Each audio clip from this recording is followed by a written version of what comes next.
আমরা চলে আসছি আমাদের টাপু রেস্ট্রো অ্যান্ড কটেজ এটার নাম। আর এই সারনকোটে উঠেই এই টেম্পলটা পেয়ে যাবেন। বাট না, জায়গাটা কিন্তু অনেক সুন্দর। হ্যাঁ, আপনারা পোখরা ঘুরতে আসলে এই জায়গাটা কিন্তু মিস করবেন না প্লিজ। It's awesome.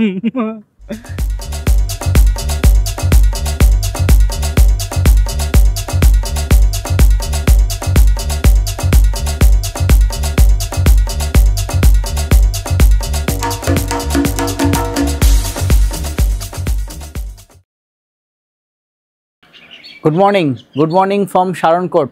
আজকে আমাদের ট্যুরের চতুর্থ দিন, আর আজকে আমরা অবস্থান করতেছি সারনকোটে। তো এখন বাজে সকাল 6টা 19 মিনিট, আর এই যে আমার পেছনেই সানরাইজ হচ্ছে, দেখতেই পাচ্ছেন। বাট যদি আকাশ পরিষ্কার থাকতো, এই সাইড দিয়ে আমার পেছনে আমাদের রুম থেকে আর কি, রুমের ব্যালকনি থেকেই সুন্দর বরফের পাহাড়ের ভিউ দেখা যেত। ওই যে একটা টাওয়ার দেখতে পাচ্ছেন না, এটা হচ্ছে সারনকোটের ভিউ পয়েন্টের টাওয়ার। ভোরবেলা উঠে প্রচুর পরিমাণ মানুষ নিচ থেকে পোখরা থেকে গাড়ি করে উপরে আসে সানরাইজ দেখার জন্য। আর ওইখান থেকে ঠিক ওই পাশ দিয়ে পুরোটা, এই পাশ দিয়ে পুরোটা হচ্ছে অন্নপূর্ণা রেঞ্জের যে সাদা বরফের পাহাড়গুলো আছে সেগুলো দেখা যায়। বাট আজকে দেখতেই পাচ্ছেন একদম পুরো ফগ, কিচ্ছু দেখা যাচ্ছে না। আর আমাদের হোটেলটা কিন্তু সারনকোটের একটু উঁচুর সাইডে আর কি। সারনকোট 0 পয়েন্টটা কিন্তু আরও অনেকটা নিচে। তো আমাদের হোটেলের আশেপাশে কিন্তু আরও অনেক সুন্দর সুন্দর হোটেলস আছে, তো সেগুলোতেও চাইলে আপনারা নাইট স্টে করতে পারেন। সারনকোটের নাইট স্টে করলে সবচেয়ে বড় সুবিধা হচ্ছে এখানের প্রত্যেকটা হোটেল থেকে আপনি দুর্দান্ত অন্নপূর্ণা রেঞ্জের ভিউ দেখতে পাবেন। আমাদের সাথে যেহেতু একটা ছোট্ট বেবি আছে, সো আমাদের প্ল্যান ছিল যে আমরা যাতে সকালে পোখরা থাকলে সকালে ঘুম থেকে উঠে যাতে এখানে আসতে না হয়, সেই জন্য হচ্ছে সারনকোটে আমরা হোটেল নিয়েছি, যাতে ডিরেক্টলি আমরা এখান থেকে ভিউ উপভোগ করতে পারি। এখানে বেশ কয়েকটা ভালো ভালো হোটেলস আছে। ব্রেকফাস্ট করার জন্য চলে আসছি। রিসেপশনের ঠিক শুরুতেই এই সুন্দর একটা লবির মতো আছে, আর এখানে এই যে আমাদের ব্রেকফাস্ট রান্না হচ্ছে। এখানে ফ্রুটস কাটা হচ্ছে, দিদি রান্না করছে। অসাধারণ, এটা কিন্তু ওদের কিচেন, দেখছেন ওপেন কিচেন, আপনাদের সামনেই রান্না করছে।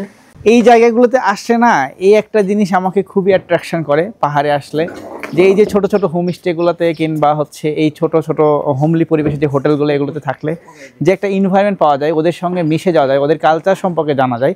That's awesome. এই যে আমাদের 4 জনের জন্য খাবার চলে আসছে।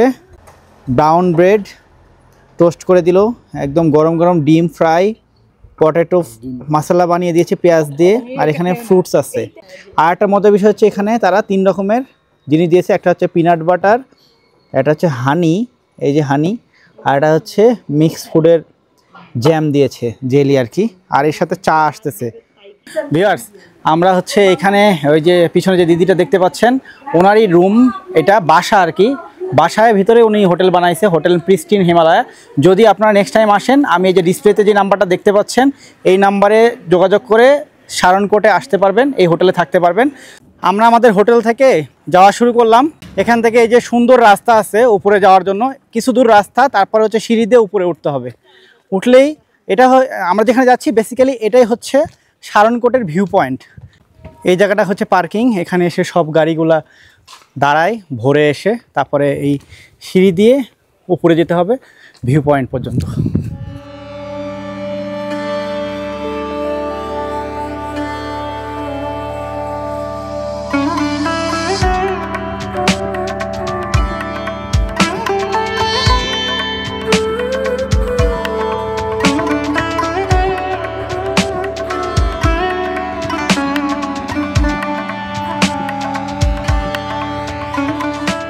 এই সারনকোট ভিউ পয়েন্টের যে টপটা, সেটা ভূপৃষ্ঠ থেকে প্রায় 4400 ফিট উপরে অবস্থিত, আর মিটারের দিকে চিন্তা করলে 1340 মিটার উপরে অবস্থিত।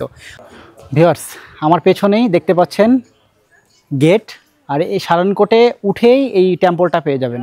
আর এই টেম্পলের পেছন সাইডটাই হচ্ছে ভিউ পয়েন্ট। তো আমরা একটু টেম্পলের ভিতর দিকে যাই। ভিতরে সুন্দর একটা গণেশ বাবার মূর্তি রয়েছে, ভিতর থেকে আমরা একটু দেখি।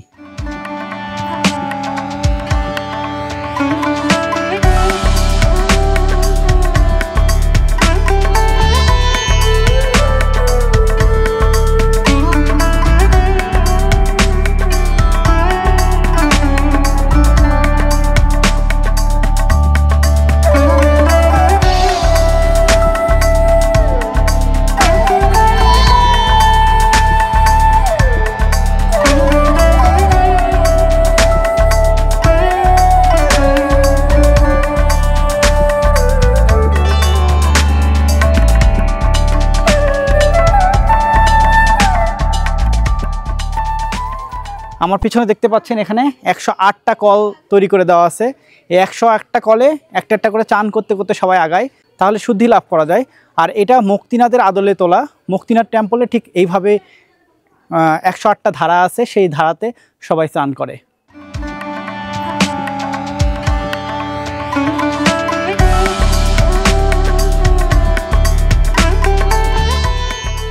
যাই হোক, আমরা আর বেশি দেরি করতেছি না, আমরা এখান থেকে নেমে যাচ্ছি। আমাদের হোটেল থেকে এখান পর্যন্ত উঠতে 10 মিনিটের মতো সময় লাগছে, আর নামতে হয়তো 5-6 মিনিট সময় লাগতে পারে এখান থেকে। ভিউয়ার্স, আমরা এখন হোটেল থেকে রওনা হয়ে গেলাম। 10টা 30-এর দিকে আমরা রওনা হয়েছি হোটেল থেকে, চেক আউট করে বের হয়েছি। আর আমরা সারনকোট থেকে পোখারা যাওয়ার পথে আমাদের একটা জায়গা আমরা ভিজিট করব, টাপু রেস্টুরেন্ট। আমরা চলে আসছি আমাদের যেই পয়েন্টে আসার কথা, একটা রেস্টুরেন্ট। এটা বেসিক্যালি টাপু রেস্টো অ্যান্ড কটেজ এটার নাম।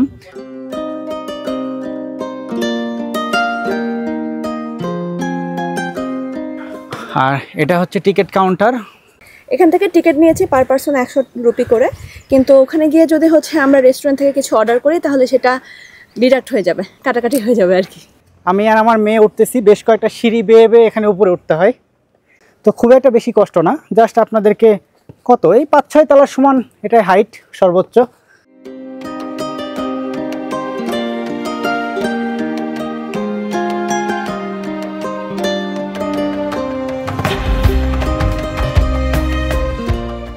এখানে হচ্ছে ওদের রেস্টুরেন্ট, মজা হবে। আমরা এসে এখানে কিছু খাবার অর্ডার করলাম। এই যে প্রাইসগুলো দেখতে পাচ্ছেন। কি অর্ডার করতে চাচ্ছ প্রমি? আমি আইস পিচ টি নিব, একটা আইস লাতে নিব। এই রেস্টুরেন্টে, এইখানে হচ্ছে রেস্টুরেন্টের সামনে বসে কিছু খাওয়ার জায়গা।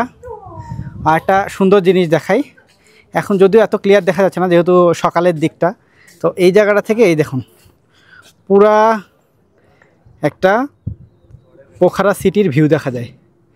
অসাধারণ একটি ভিউ পোখারা সিটির। এখানে গিয়ে এই যে উপমা উঠে বসে পড়েছে, এটা কিন্তু ঘোরাবে এই হাটটা।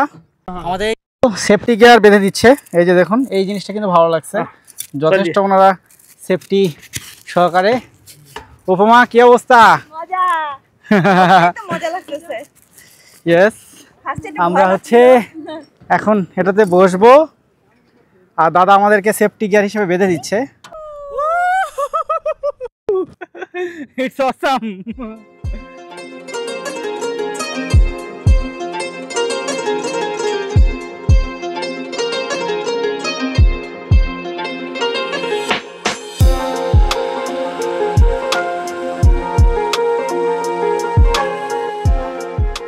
আর এখানে আসার পরে ছবি তোলার বিভিন্ন রকম পোস্ট চলতেছে, শুয়ে বসে হাঁটাহাঁটি করে সবভাবে ছবি তুলতে পারবেন আপনি, কোনো বাধা নেই। আপনি 100 টাকা দিলেই পার পারসন আপনি যতবার খুশি যেভাবে খুশি ছবি তুলতে পারবেন, কেউ কোনো বাধা দিবে না।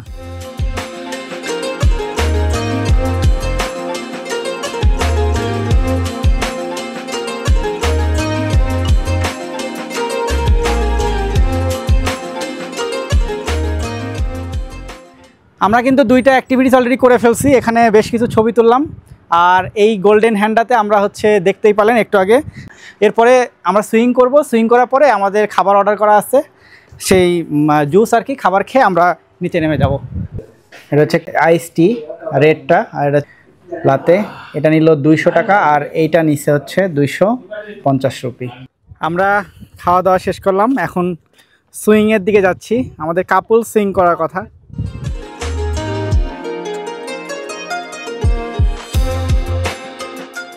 উপমা এখন সেফটি বেল্ট পরতেছে, তোমার ড্রেসের সাথে ম্যাচিং হয়ে গেছে, সেফটি বেল্ট দেখা যাবে না। আমার সেফটি বেল্ট এতে পরায় দিচ্ছে, এরপরে আমরা সুইং করা শুরু করব।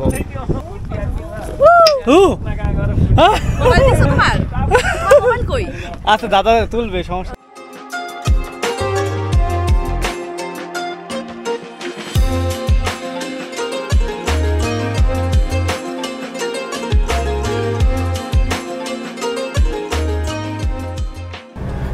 আমরা টাপো রেস্টুরেন্ট থেকে এখন বের হয়ে গেছি, সুন্দর একটা পাহাড়ি জঙ্গলের ভিতর দিয়ে যাচ্ছি। আর সামনে আমরা বিন্দুবাসিনী টেম্পল ভিজিট করব। ভিউয়ার্স, জাস্ট 10-15 মিনিট পরে আমরা চলে আসলাম বিন্দুবাসিনী টেম্পলে। আর এই পাশে বেশ কিছু দোকান আছে, আপনারা চাইলে এই দোকানগুলো থেকে পূজার সামগ্রীগুলো কিনে নিতে পারেন। এদিক দিয়ে টেম্পলে ঢোকার গেট। বিন্দুবাসিনী টেম্পলে ঢোকার মুখেই টিকিট কাউন্টার আছে। নেপালি রুপিতে টিকিট কাটলে পার পারসন 100 রুপি। এখান থেকে টিকিট কেটে নিয়ে আমরা এখন এই যে এই পাশ দিয়ে লিফট দিয়ে উপরে উঠতে হবে আমাদেরকে। টেম্পলে ঢোকার প্রবেশদ্বারই হচ্ছে হাত ধোয়ার জায়গা রয়েছে। হাত ধোয়ার জায়গাটা খুব সুন্দর দেখুন। গেট দিয়ে প্রবেশ করেই প্রথমেই বজরংবলীর একটা ছবি আছে, মূর্তি আছে, সেখান থেকে সবাই আশীর্বাদ নিয়ে তারপরে ভিতরে ঢুকে। এটা পুরাটা টেম্পল এরিয়া।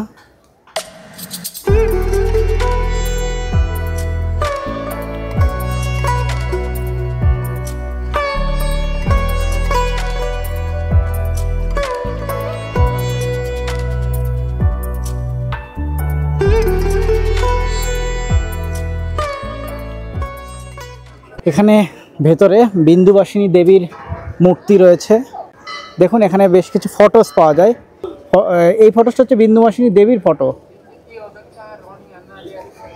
বিন্দুবাসিনী দেবীর টেম্পলের ঠিক অপোজিট সাইডে আর একটা টেম্পল রয়েছে। এখানে 3টা গেট রয়েছে। 3টা গেটের ডান পাশে রয়েছে রামসিয়ার মূর্তি, মাঝখানে রয়েছে রাধাকৃষ্ণের মূর্তি, আর এই বাম সাইডে যেই ইয়েটা রয়েছে মূর্তি, সেটা হচ্ছে লক্ষ্মীনারায়ণের মূর্তি রয়েছে। টেম্পলটা খুব একটা বড় এরিয়া নিয়ে না, বাট খুব সুন্দর। আর একটু সামনে এগিয়ে এসে এখানে শিবা টেম্পল রয়েছে। শিবা টেম্পলও আপনারা চাইলে ভিজিট করতে পারেন। এটা হচ্ছে শিবা টেম্পল। আমি ব্লগ করতেছি আর আমার মেয়ে আমার ক্যামেরা আর আমার মুখের দিকে বারবার তাকাচ্ছে। ও আসলে এইভাবে দেখে অভ্যস্ত না, তো সেই জন্য।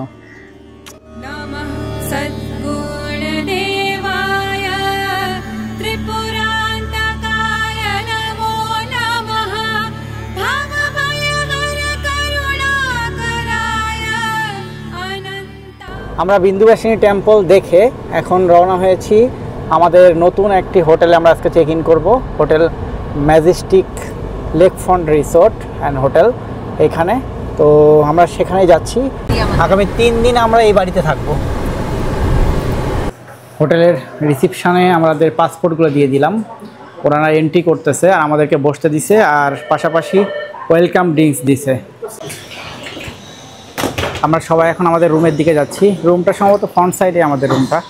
এখানে নিচতলায় আমরা আজকে রুম পেয়েছি। কালকে আমাদের রুম চেঞ্জ করে দোতলায় দিতে চাইছে, তো যেহেতু আজকে ফাঁকা নাই সেজন্য নিচতলায় 108 নম্বর রুমে আছি আমরা। রুম দিয়ে প্রবেশ করে আমরা লাগেজটাকে অলরেডি রেখে দিছি। আর এখানে হচ্ছে ওয়াশরুম, রুমের ডান পাশেই। ওয়াশরুমের মধ্যে খুব সুন্দর সেটআপমেন্টের ওয়াশরুম, একদম নিট অ্যান্ড ক্লিন, ফ্রেশ। এখানে হাইকমোড, এখানে বেসিন, এখানে শেভিং কিট, টুথব্রাশ, আর এই পাশে রয়েছে হচ্ছে shampoo, body lotion, shower gel, দুইটা করে দেওয়া আছে সব কিছু। এই পাশে টাওয়েল সব কিছু রাখা আছে। খুবই সুন্দর সেটআপমেন্টের একটা ওয়াশরুম। আর রুমদের ঢুকেই এই বাম পাশে হচ্ছে কাভারটা একটু আপনাকে দেখাই। এখানে কাভারের মধ্যে পর্যন্ত ওদের চার্জিং পোর্ট আছে, খুবই সুন্দর, বিশাল বড় একটা কাভার দেওয়া আছে পাশে। তার সাথেই টেবিল একটা দেওয়া আছে, আর টেবিলের সাথে উপরে একটা টিভির সুন্দর সেটআপমেন্ট, 43 ইঞ্চি মেবি টিভি এটা। আর এর ভেতরে কিন্তু অনেক ধরনের সফট ড্রিঙ্কস রাখা আছে, বেয়ার রাখা আছে। এগুলো কিন্তু পেয়েবল, নন পেয়েবল না, এগুলো কমপ্লিমেন্টারি না। আর এই পাশে হচ্ছে 2টা বেড, একটা সিঙ্গেল বেড, একটা ডাবল বেড। আর এখানে হচ্ছে সুন্দর একটা ড্রয়িং আছে। এই পাশে ওয়ার্ক স্টেশন, কাজ করতে চাইলে কাজ করতে পারবেন, অথবা টি স্টেশন, যেটাই বলেন না কেন। আর এই পাশে আসলে সুন্দর একটা ব্যালকনি আছে। এখানে বসে আপনি স্মোকিংয়ের জন্য জায়গা, স্মোকিং করতে পারবেন, কিন্তু রুমের ভেতরে কিন্তু কোনো ধরনের স্মোকিং অ্যালাউড না, আগেই বলে দিচ্ছি। আর এটা একটা গার্ডেন ভিউ রুম। আর এই পাশে হচ্ছে সুইমিং পুল, এটা দেখতে পাচ্ছেন সুইমিং পুল। আর ওই পাশটা ওদের হচ্ছে সুন্দর একটা ক্যান্টিন, সেটা আর কি, ওখানে খাওয়ার প্লেস। ওই পাশে আরও কিছু বিল্ডিং আছে ওদের, এই পাশে কিছু বিল্ডিং আছে। আর এটা হচ্ছে ওদের স্পা, ম্যাজেস্টিক লেকফ্রন্ট রিসোর্টের স্পা। এটা একটা 4 স্টার ক্যাটাগরি রুম। সাধারণত এই হোটেলটার রুম ভাড়া 7 থেকে 8,000 টাকার মধ্যে থাকে, ডিসকাউন্ট অনেক সময় 6,000 টাকায়ও পাওয়া যায়। বাট আমরা যেহেতু প্যাকেজের আন্ডারে আসছি, প্যাকেজের মধ্যে এই হোটেলটা ইনক্লুডেড ছিল।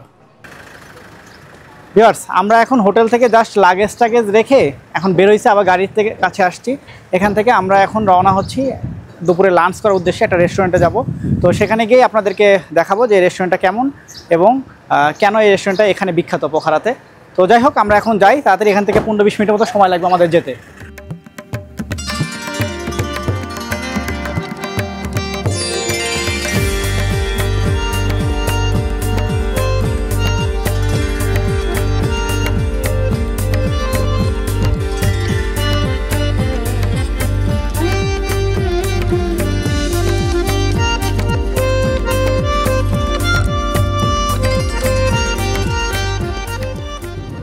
ভিউয়ার্স, আমরা যেই রেস্টুরেন্টটাতে লাঞ্চ করব সেটা কিন্তু আমরা চলে আসছি অলরেডি। আর এই রেস্টুরেন্টের নাম হচ্ছে সানডাউন বাই কার্মা। হ্যাঁ, এখানে আমরা যাচ্ছি। এটা বেসিক্যালি হচ্ছে, যদি সরাসরি বলি তাহলে হচ্ছে গ্রিসের যেই সান্তোরিনি আছে, সান্তোরিনি যে আদলে এই রেস্টুরেন্টটা এখানে বানানো হয়েছে। সাথে সুন্দর ফটোগ্রাফি করার একটা জায়গা, অসাধারণ একটি প্লেস। আমরা যেখানে ছিলাম মানে ডিজনিল্যান্ডের পাশে আমাদের যে হোটেলটা ম্যাজেস্টিক, সেখান থেকে এই পর্যন্ত আসতে মাত্র 10 মিনিটসের মতো আমাদের টাইম লাগলো। সো আপনারা যদি আসেন তো এই জায়গাটা ঘুরে যেতে পারেন। এখানে একবেলা লাঞ্চ অথবা ডিনার যেটাই হোক করতে পারেন। তো ঠিক আছে, আমরা তাহলে উপরের দিকে যাই।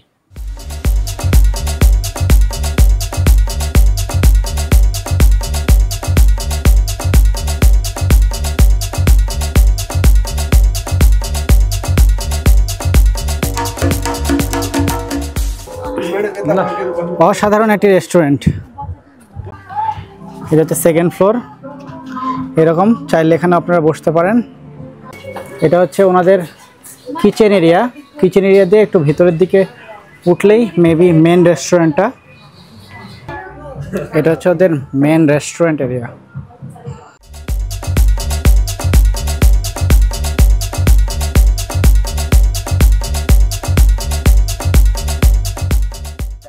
আর আমরা এই যে লেকের সাইডে এই জায়গাটায় বসে এখন আমরা লাঞ্চ করব। এই যে হোটেল সানডাউনে আমাদের দুপুরের লাঞ্চ 3টা রাইস, এটা হচ্ছে চিকেন কারি, এটা হচ্ছে ফিশ কারি, এটা হচ্ছে প্লেন ডাল। রমি, এরকম একটা জায়গায় বসে লাঞ্চ করতেছো, তোমার অনুভূতি কেমন? আমি রোজ এখানে এইভাবে লাঞ্চ করতে চাই, তুমি যদি নিয়ে আসো। এত সম্ভব না। এত সুন্দর পরিবেশ, এই পরিবেশে বসে লাঞ্চ করতেছি, মানে খুবই খুবই ভালো লাগতেছে আসলে। এই হচ্ছে দুপুরবেলা আমাদের লাঞ্চ, দুর্দান্ত একটি লাঞ্চ। আমরা আগে ফিশ দিয়ে একটু খেয়ে দেখি। ফিশটা কিন্তু দুর্দান্ত হয়েছে। ফিশটা খাইলাম, ফিশটা দুর্দান্ত। এবার একটু চিকেনটা দিয়ে ট্রাই করতে চাচ্ছি। চিকেনের বেশ পিসগুলো দেখেন, বেশ বড় বড় চিকেনের পিস। এক একটা চিকেনের পিস নিয়ে খেয়ে দেখি যে এই সাইডে টেস্ট কেমন এবং আপনাদেরকে জানাই। চিকেনটাও দুর্দান্ত হয়েছে, তবে আমার কাছে ফিশটা বেশি মজা লাগলো।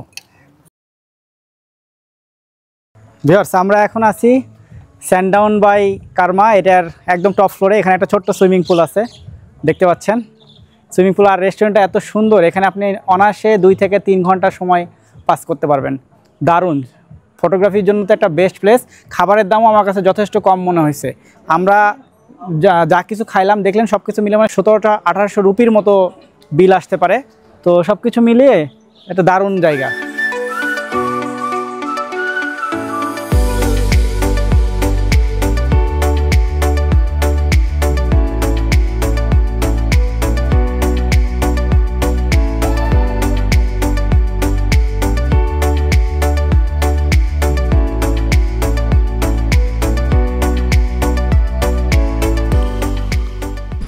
আমাদের সানডাউন বাই কার্মা এই জায়গাটা ঘোরা শেষ। আমার ড্রেসের সাথে কিন্তু পুরাই মিল হয়ে গেছে। হ্যাঁ, আর উপমার ড্রেসটাও খুব সুন্দর হয়েছে। তো উপমা, কেমন লাগলো এই জায়গাটা ঘুরে? তুমি আমার সাথে বাটপারি করছো আসলে, সুন্দর ড্রেস পরে আসছো, কিন্তু বাট না, জায়গাটা কিন্তু অনেক সুন্দর। হ্যাঁ, আপনারা পোখরা ঘুরতে আসলে এই জায়গাটা কিন্তু মিস করবেন না প্লিজ। আর হচ্ছে এটা আপনাদের ড্রাইভাররা আপনাকে বলে যেটা অনেক দূরে, আসলে তা না। এখানে যে হোটেলসগুলো সেখান থেকে মোটামুটি 10 থেকে 15 মিনিটের রাস্তা ম্যাক্সিমাম। তো আপনারা চাইলে ইনড্রাইভ অ্যাপ ডাউনলোড করে সেখানে মাধ্যমে চলে আসতে পারেন। এখানে অনেক কম খরচ, মানে কম খরচ আসবে। অথবা যদি একটা গাড়ি ভাড়া করেন সেক্ষেত্রে সর্বোচ্চ 1200 থেকে 1500 রুপি দিবেন, এর বেশি কিন্তু দিবেন না কখনোই। ঠিক আছে, তো যাই হোক, আমরা এখন বিকাল কয়টা বাজে? এখন বাজে প্রায় 5টা 7 মিনিট। আমরা এখন চলে যাচ্ছি আমাদের হোটেলের দিকে। আমরা হোটেলে এসে ফ্রেশ হয়ে রেস্ট নিয়ে এখন 2 ঘন্টা পরে বের হয়েছি পোখারা নাইট লাইফ এনজয় করার জন্য। আর আমাদের হোটেলটা যেহেতু একদম ডিজনিল্যান্ডের পাশে অবস্থিত এবং লেক সাইড একটা রিসোর্ট, সো আমাদের হোটেল থেকে বের হলেই কিন্তু খুব সুন্দর একটা এনভায়রনমেন্ট। আর সন্ধ্যা নামার সঙ্গে সঙ্গে এই লেক সাইড রোডটা যেন প্রাণ ফিরে পেয়েছে। চারিদিকে দারুণ সুন্দর আলোকসজ্জা, আর চারিদিকে দারুণ সব মজার মজার খাবারের রেস্টুরেন্ট। চাইলে যে কোনো খাবার আপনারা এনজয় করতে পারেন, সাথে ডিজনিল্যান্ডে ঢুকে যে কোনো ধরনের অ্যাক্টিভিটিস করতে পারেন। দারুণ এক অভিজ্ঞতা এই পোখারা লেক সাইডের যে নাইট লাইফ সেটা দেখে। আর পাশেই যেহেতু লেক, সো লেকের পাশে অনেক বেঞ্চ টেন্স আছে, চাইলে বসে অনেক সময় পার করতে পারবেন। আর মোটামুটি মধ্যরাত পর্যন্ত সব কিছুই এখানে ওপেন থাকে, সবাই ঘোরাফেরা করে, হাঁটাহাঁটি করে এবং এই নাইট লাইফটা এনজয় করে। রুদ্ভিকে ওর মা স্টলারে করে নিয়ে আসতেছে। আমরা এখন পোখারা লেক সাইড যে রোড আছে সেদিক দিয়ে হাঁটতেছি। আর এই পাশে কিন্তু প্রচুর শপিং করা জায়গা, এই যে দেখতে পাচ্ছেন, দেখুন সব এগুলো শপিং করার প্লেস। প্রচুর পরিমাণ ফরেনার, ইন্ডিয়ানস, বাংলাদেশি সবাই আসছে এখানে এবং শপিং করতেছে। যারা শপিং করতে চায় এই রোডটাতে তাদেরকে অবশ্যই আসতে হবে এবং খুবই চমৎকার। এবং পাশাপাশি এই রোডে কিন্তু অনেকগুলো রেস্টুরেন্টও রয়েছে। এটা একটা পাঞ্জাবি রেস্টুরেন্ট। আর আমরা এখন ঢুকতেছি রোড 16-এ। এই 16-এ ঢুকতেছি আমরা রাত্রে ডিনার করার জন্য। এখানে কিন্তু বেশ কিছু পাঞ্জাবি, ইন্ডিয়ানস হোটেল রয়েছে, বাট আমরা যে হোটেলটাতে ঢুকবো সেটা হচ্ছে আমাদের বাংলাদেশি এক ভাইয়ের হোটেল। এই যে cafe mango restaurant and biryani house, এখানে সব ধরনের খাবার আপনারা পেয়ে যাবেন। আমরা 4 জন মানুষ অর্ডার করেছি 3টা সেট মেনু, একটা mutton curry set 500, chicken curry set 300 আর এগ কারি সেট 300। আচ্ছা, আমরা দোলন ভাইয়ের দোকানে এসে খেতে বসছি। এই হচ্ছে আমাদের আজকের রাতের খাবার। দেখাই, 4 প্লেটে 4 জনার ভাত, 2টা আলু ভর্তা, বেগুন ভর্তা, শাক, এটা হচ্ছে মাটন কারি, এটা হচ্ছে চিকেন কারি, আর 4 বাটি ডাল দিয়েছে 4 জায়গায়। এই যে দেখুন, সাথে সালাদ আছে। আচ্ছা, আপনাদের কি মনে হয় যে এত আবার ডিম কারি আসতেছে? এতগুলা খাবার মাত্র 1100 রুপিতে, নেপালি রুপিতে পসিবল। দেখুন, এই হোটেলে আসলে আপনারা অল্প টাকায় প্রচুর খাবার খেতে পারবেন। আমরা রাতের ডিনার শেষ করে এখন বাজে রাত 10:30 আর আমরা চলে এসেছি আমাদের হোটেলে। আর রাতের বেলা কিন্তু আমাদের হোটেলটা খুবই দারুণ লাগতেছে, লাইট চারিদিকে জ্বলতেছে, অসাধারণ এক জায়গা। তো যাই হোক ভিউয়ার্স, আজ এখানেই বিদায় নিচ্ছি। দেখা হবে নেপাল সিরিজের নেক্সট এপিসোডে। ততদিন পর্যন্ত ভালো থাকুন, সুস্থ থাকুন।